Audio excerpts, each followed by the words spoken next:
파리의 하늘이 낮게 깔린 저녁, 셀린느의 쇼장이 위치한 몽테뉴 거리에는 어느 때보다도 고요한 긴장감이 흐르고 있었다. 화려한 조명이 켜지고 검은 차량들이 하나둘씩 멈춰서며 세계적인 스타들이 모습을 드러낼 때 누구도 예상하지 못한 순간이 찾아왔다. 정동원, 그 이름조차 생소할 수 있는 한 한국의 젊은 아티스트가 문을 열고 내리는 순간이었다. 깔끔한 수트, 단정한 헤어스타일, 그리고 무엇보다도 흔들림 없는 눈빛을 지닌 그는 그저 조용히 한 걸음씩 행사장 안으로 걸어 들어갔다.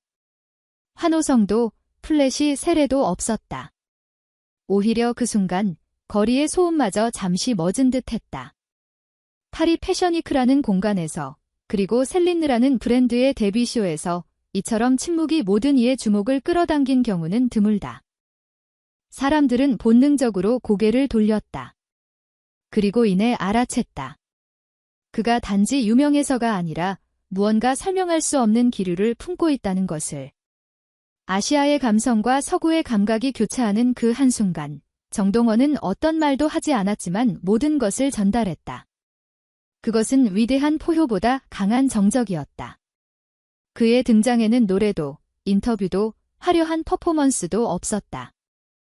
하지만 파리에 모인 수많은 여성 팬들은 감탄사를 터뜨렸고 한 명의 팬은 손에 들고 있던 스마트폰을 떨어뜨릴 정도로 놀라워했다.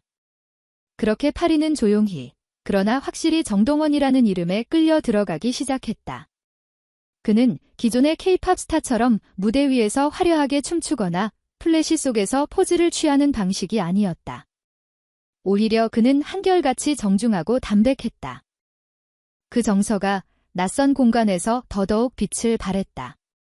한국식 매너가 뭔지 묻는다면 바로 그날 정동원이 보여준 모든 순간이 대답이 될 수 있었다.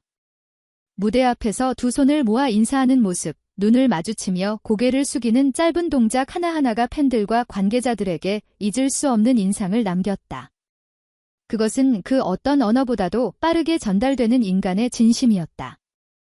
이날 이후 파리에서는 정동원을 처음 본 사람들이 하나같이 입을 모아 이렇게 말했다. 낯선 이름이지만 절대 잊을 수 없는 분위기였다. 그리고 누군가는 물었다. 왜 이 조용한 소년이 전 세계의 주목을 받는 순간이 왔는지. 아마 이 질문의 답은 그의 하루를 따라가다 보면 자연스럽게 알 수 있을 것이다. 그래서 우리는 지금 정동원이 파리에서 어떤 시간을 보냈는지 그 여정을 따라가려 한다. 정동원이 셀린느 쇼장 안으로 발을 들여놓자 이미 행사장 앞에 모여있던 팬들의 반응은 미묘하게 바뀌기 시작했다. 외모를 기준으로 반응하는 열광이 아니라 어딘지 모르게 진심이 담긴 시선들이 그를 따르고 있었다. 한국에서야 그의 이름은 익숙했지만 프랑스 파리의 거리에서 정동원을 알아보는 이는 많지 않았다. 그러나 이상하게도 그를 처음 본 팬들은 하나같이 그에게 마음을 열고 손을 흔들었다. 한 프랑스 여성 팬은 그가 지나갈 때 순간적으로 입을 가리고 감탄을 터뜨렸고 또 다른 여성은 손에 든 휴대폰으로 셀카를 찍던 중 그를 발견하자 그 자리에서 말을 잃었다. 그 순간 찍힌 사진 한 장. 무표정에 가까운 정동원의 얼굴과 그를 향해 고개를 숙이는 팬의 모습이 한 프랑스 스트리트 포토그래퍼의 SNS에 올라오면서 작은 파장이 일기 시작했다. 사진 아래 달린 캡션은 단순했다. 이 소년의 시선에는 시간이 멈춰 있다. 이 한 문장이 정동원을 처음 접하는 유럽 팬들에게 깊은 인상을 남겼다. 정동원은 그 누구보다 조용히 움직였지만 그 조용함이야말로 파리 패션위크에서 가장 강한 메시지로 작용했다. 그날 셀린느 쇼의 하이라이트는 단지 런웨이가 아니었다. 런웨이 뒤편 프론트로우에 앉은 정동원이 한 여인과 인사를 나누는 장면은 이후 여러 외신 보도에서 주요 사진으로 다뤄졌다. 그 여인은 다름 아닌 보그 미국의 편집장 안나 윈투어였다. 회색빛 단발머리에 검은 선글라스를 쓰고 있던 그녀는 정동원의 얼굴을 알아보자 먼저 손을 내밀었다. 그리고 두 사람은 잠시 눈을 맞춘 채 악수를 나누었고 이후 이어진 리셉션에서 또 한 번 조우하게 되었다. 그 자리에서 안나 윈투어는 뜻밖의 질문을 던졌다. 혹시 너 기빙이라는 곡을 부른 아티스트가 맞니? 정동원은 놀란 표정으로 잠시 멈칫하더니 고개를 끄덕이며 조용히 대답했다. 네, 제가 불렀습니다. 그녀는 미소를 지으며 다시 말했다. 그 노래는 단순한 발라드가 아니었어요. 내 친구가 그 곡을 듣고 눈물을 흘렸죠. 그 곡이 내게 동양의 감정을 처음으로 이해하게 만든 노래였어요. 알고 보니 보그 에디터 중 한 명이 몇 주 전 SNS에서 우연히 정동원의 기빙 무대를 보고 그 감동을 안나에게 전해준 것이었다. 그렇게 파리의 셀린느 쇼장에서 전혀 예상하지 못한 감정의 선이 연결된 것이다. 이후 안나는 정동원에게 오는 10월 할리우드에서 열릴 보그 월드에 초청하고 싶다고 밝혔다. 그리고 덧붙였다. 이번엔 디자이너의 옷을 입지 말고 내가 진짜 입고 싶은 것을 입고 무대에 올라줘. 그 말에 정동원은 아무 말도 하지 않았다. 다만 천천히 고개를 숙였고 눈가가 살짝 젖어들 뿐이었다. 그의 스타일도 많은 이들의 주목을 받았다. 전통 직조 방식으로 짜인 회색빛 긴 재킷, 은은한 빛깔의 리넨 셔츠, 그리고 현대적인 실루엣을 가진 슬랙스는 단지 패션이 아니라 문화의 결합체였다. 보그 프랑스 에디터는 인스타그램에 이렇게 썼다. 그건 복고가 아니다. 살아있는 전통이다. 이 한 문장이 전통의 재해석이 어떤 방식으로 세계에 스며드는지를 상징했다.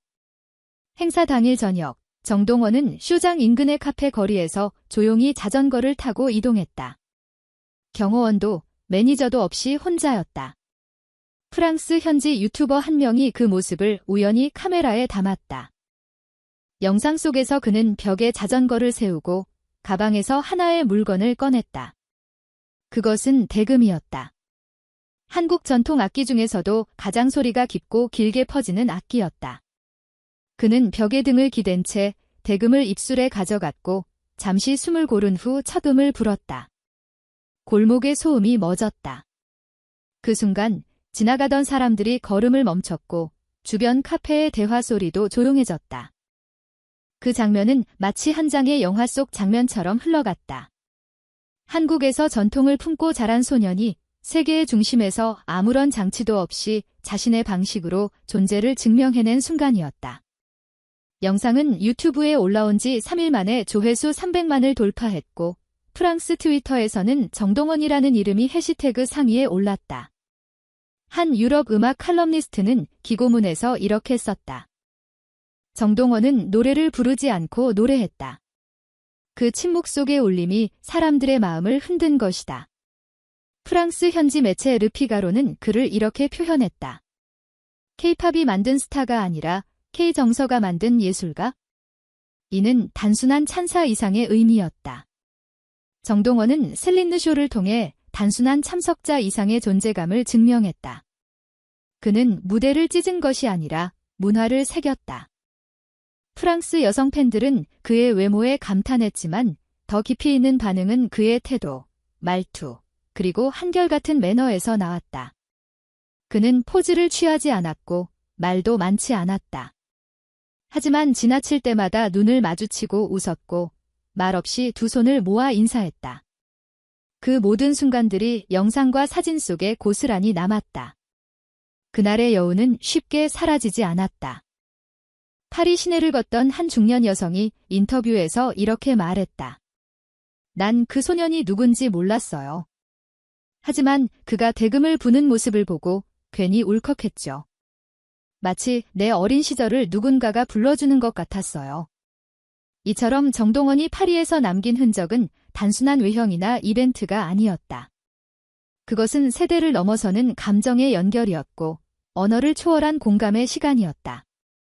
그리고 행사 다음 날 파리 중심가의 패션 편집숍 창가에는 작은 종이 하나가 붙었다. 손글씨로 적힌 그 문장은 이러했다. 동원 패스트 히어. 마이 하어트 디드 낫 리커버 예트. 한국에서 온 이 조용한 소녀는 세계의 가장 화려한 도시에서 가장 조용한 방식으로 자신을 새겨넣었다. 파리에서의 시간이 흘러간 뒤 많은 이들은 되묻기 시작했다. 도대체 그 소녀는 누구였을까? 어째서 전통음악을 하던 한 한국의 아티스트가 패션의 심장에서 그렇게 강렬한 여운을 남긴 걸까? 그 질문에 대한 답은 어쩌면 그가 남긴 말 없는 장면들 속에 있다. 무대를 향해 고개를 숙이던 순간, 한 프랑스 여성 팬과 눈을 마주치고 미소 짓던 찰나. 그리고 골목 한켠에서 대금을 부르던 그 조용한 밤, 정동원은 그 어떤 화려한 무대나 스포트라이트보다 깊은 울림을 남겼고, 그것은 결국 사람들의 마음에 새겨졌다. 정동원은 그날을 두고 오래 말하지 않았다. 인터뷰도 SNS에 남긴 글도 거의 없었다. 대신 그의 팬들은 스스로 해석했고 각자의 언어로 기억했다. 누군가는 그를 조용한 혁명이라 불렀고 누군가는 한국이 가진 가장 고요한 힘이라 말했다. 모든 게 시끄럽고 빠르게 지나가는 시대에 그는 천천히, 단단히, 그리고 진심으로 움직였다. 그것이야말로 사람들이 진짜로 목말라 하던 감정이었다. 한국에서도 그의 파리 행보에 대한 반응은 단순한 자랑 그 이상이었다. 이제는 트로트라는 장르가 단지 과거의 음악이 아닌 세계를 향한 감정의 통로가 될 수 있음을 증명한 것이었다. 또한 정동원 개인에게도 이 경험은 단지 해외 일정을 넘어서 새로운 서사의 출발점이 되었다. 단순한 음악인이 아닌 시대와 문화를 연결하는 다리로서의 가능성이 본격적으로 열린 것이다. 그가 떠난 뒤 파리의 거리는 다시 바쁘게 돌아갔고 셀린느의 쇼도 또 다른 시즌을 맞이했다. 하지만 이상하게도 사람들의 기억에는 한 소년이 남아있었다. 패션도 아니고 퍼포먼스도 아닌 단지 사람을 마주보며 고개를 숙였던 그 진심 하나, 그것이야말로 세계가 주목한 이유였다. 정동원은 세계의 중심에서 조용히 말하고 있었다. 우리가 잊고 있던 것들, 속도에 밀려 무시되던 감정들, 그리고 너무 작아서 눈에 띄지 않던 아름다움들에 대해. 그리고 어쩌면 이 질문은 모두에게 남겨져 있는지도 모른다. 지금 우리 곁에 있는 조용한 사람들의 진심을 우리는 얼마나 자주 바라보고 있을까? 만약 이 이야기가 마음에 닿았다면 조용히 손을 얹고 다시 들어보길 권한다. 그의 대금 소리는 아직 멈추지 않았다. 그 울림은 지금도 누군가의 마음속에서 흐르고 있을 것이다.